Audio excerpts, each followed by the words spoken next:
Flood cushion ఏర్పాటు చేయకపోవడం వల్ల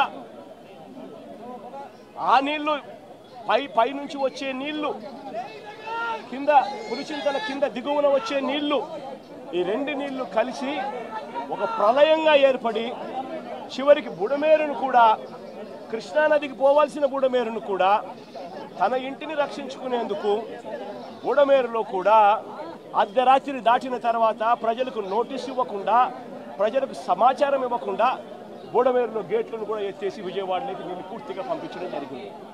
నేను అడుగుతా ఉన్నా, చంద్రబాబు నాయుడు చేసిన ఈ దుశ్చర్యకు, చంద్రబాబు నాయుడు చేసిన ఈ తప్పుడు పనికి ఏకంగా 60 మంది పైచిలుకు చనిపోయినారు. ఇంకా ఎక్కువ మంది చనిపోయి ఉండొచ్చు. రిపోర్ట్లు వస్తూ ఉన్నాయి. ఈ 60 మంది ఇంతకుముందు ఎప్పుడైనా తుఫాను వచ్చినప్పుడు 60 మంది చనిపోయిన ఘటన ఎప్పుడైనా మనం చూసామా? 60 మంది ఏకంగా పైన మనుషులు చనిపోతే ఇది చంద్రబాబు నాయుడు చేసిన తప్పిదం కాదా? చంద్రబాబు నాయుడు మీద కేసు చంద్రబాబు నాయుడు గారి మీద నెగ్లిజెన్స్ కేసు అనేది ఎందుకు నమోదు చేయకూడదు అని అడుగుతా ఉన్నా. చంద్రబాబు నాయుడు గారు అనే వ్యక్తి వల్ల 60 మంది చనిపోయిన తర్వాత ఆ వ్యక్తి రివ్యూ తీసుకోకపోవడం వల్ల, ఆ వ్యక్తి చెప్పాల్సిన ఆదేశాలు చెప్పకపోవడం వల్ల, ప్రజలకు ఇవ్వాల్సిన ఇన్ఫర్మేషన్ ఇవ్వకపోవడం వల్ల, ప్రజలను అలర్ట్ చేయాల్సిన కార్యక్రమం చేయకపోవడం వల్ల, పైన ఫ్లడ్ కుషన్ పెట్టకపోవడం వల్ల, రిలీఫ్ క్యాంపులు ఏర్పాటు చేయకపోవడం వల్ల ఏకంగా 60 మంది పైచిలుకు చనిపోయారు. కొన్ని లక్షల మంది ఈ రోజు అగసాట్లు పడతా ఉన్నారు.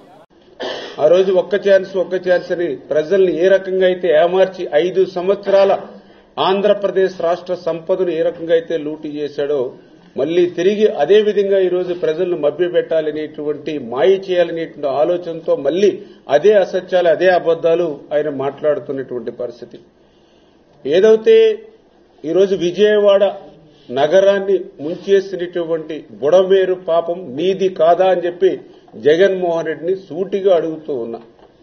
ఎందుకంటే ఏదైతే ఈ యొక్క బుడమేరుకు సంబంధించి ఆ రోజు మరి ప్రధానంగా వెలగలేరు దగ్గర నుంచి హెడ్ రెగ్యులేటర్ దగ్గర నుంచి మరి కృష్ణానదికి 11 కిలోమీటర్లు ఏదైతే ఉందో ఆ బుడమేరుని డైవర్షన్ ఛానల్గా ఆ రోజు కేవలం ఒక 5,000-6,000 క్యూసెక్కులకు మాత్రమే మార్గం ఉన్నటువంటి ఆ డైవర్షన్ ఛానల్ని ఇటువంటి ఫ్లాష్ ఫ్లడ్స్ వస్తాయనేటువంటి ఆలోచనతో పోలవరం రైట్ మెయిన్ కెనాల్ మరి నీరంతా కూడా ఈ డైవర్షన్ ఛానల్ ద్వారానే ఇప్పుడు పట్టిసీమ నీరు ఎట్లా పోతుందో ఆ మాదిరిగానే రేపు భవిష్యత్తులో పోలవరం రైట్ మెయిన్ కెనాల్ నీరు కూడా మరి ఈ డైవర్షన్ ఛానల్ ద్వారానే మరి కృష్ణానదికి పవిత్ర సంగమం ద్వారా చేరాలనే ఉద్దేశంతో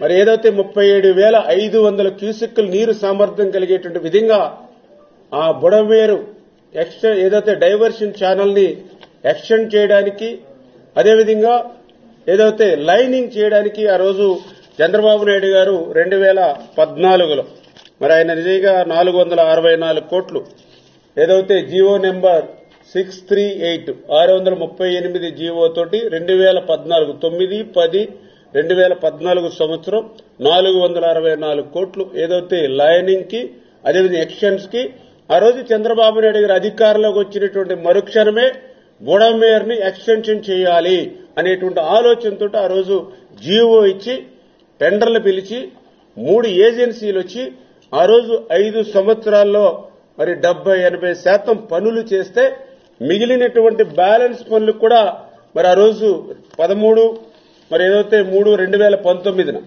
మరొక 255 కోట్ల రూపాయలు అంటే ఇంకా బ్యాలెన్స్ వర్క్స్ ఏవైతే ఉన్నాయో అవి కూడా చేయాలనే ఉద్దేశంతో మళ్లీ మరి ఏదైతే ఆ రోజు 206 కోట్లకు మరి ఆ రోజు 2019లో బ్యాలెన్స్ వర్క్లకు కూడా మరి జీవో ఇచ్చి టెండర్లు పిలిచి వర్క్ ఆర్డర్లు ఇచ్చాం.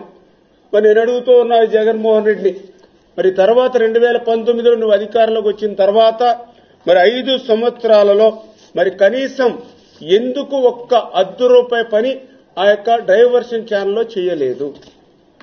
నీ 5 సంవత్సరాల పాలనలో ఒక్క తట్ట మట్టి ఆ బుడమేరులో ఎందుకు పని చేయలేదు? ఒక్క అరబస్తా సిమెంట్ ఎందుకు ఆ డైవర్షన్ ఛానల్లో చేయలేదు? అంటే 5 సంవత్సరాల్లో ఏదైతే ఆ బ్యాలెన్స్ పనులు నువ్వు కొత్తగా నిధులు తీసుకురావక్కర్లా, కొత్తగా శాంక్షన్లు ఇవ్వక్కర్లా. చంద్రబాబు నాయుడు గారు 80% ఏదైతే ఆ డైవర్షన్ ఛానల్ బుడమేరులో చేశారో ఆ మిగిలిన బ్యాలెన్స్ పనులు నీ 5 సంవత్సరాల్లో పూర్తి చేసి ఉండి ఈ రోజు ఆ బుడమేరు ఏదైతే డైవర్షన్ ఛానల్ ఆ లైనింగ్ పూర్తి అయి ఉంటే ఈవేళ గండ్లు పడి ఉండేవి కాదు కదా. అక్కడ గండ్లు పడకుండా ఉంటే ఈరోజు విజయవాడ సిటీ మునిగి ఉండేది కాదు కదా. అంటే ఈ రకంగా విజయవాడ పట్టణాన్ని నీ చేతగాని తనంతో నీ అసమర్థతో ముంచేసినటువంటి పాపం నీది కదా. ఏ ముఖం పెట్టుకుని మళ్ళీ నువ్వు బుడమేరు గురించి మాట్లాడుతున్నావు?